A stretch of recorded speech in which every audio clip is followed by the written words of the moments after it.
My name is Linda Ross Swanson. I'm a nationally certified grief and loss counselor and author of the book Wisdom Under the Bridge, The Prophets from Skid Row. A thanatologist is a grief counselor and educator. I became a thanatologist because I've always had an interest in death, dying, and bereavement and in grief counseling, and I was very interested in the work of Dr. Elizabeth Kubler-Ross. And I also lost 3 loved ones over a 20-month period, and that kind of launched me into taking it seriously. I wanted to write my book, Wisdom Under the Bridge, The Prophets from Skid Row, because I felt like we learn the most from adversity. And the people I thought who had suffered the most that I could think of were people who had lived on the streets and who had addiction and alcohol problems. And I also saw the relevance of how such a document as what I call a wisdom will, which is like a last letter, has for those people who are grieving the loss of a loved one.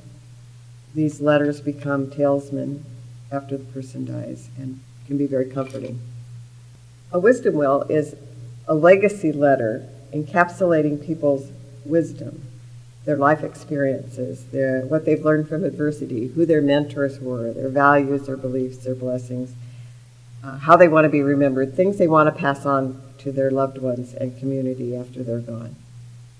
One of the things that I've learned from the people that I interviewed, the former homeless addicts and alcoholics who are all now clean and sober, and most of them are working or volunteering and giving back to society, I learned that everyone has a story waiting to be told, that all of us have wisdom, and it doesn't matter whether we lived on the streets in Skid Row or whether we live in gated communities.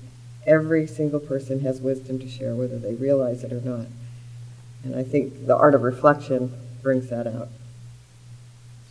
I think people can learn from the book that there's always hope. No matter how dire things look, there is always hope. It's not the falling down that matters, it's the getting up. And the book is about getting up, not falling down. And it's inspirational, it's enlightening. Even though the stories are harsh, the outcomes are beautiful. And I think the main thing is that I gave these people a voice that wouldn't ordinarily have a voice. But we all have a voice, and we all have wisdom.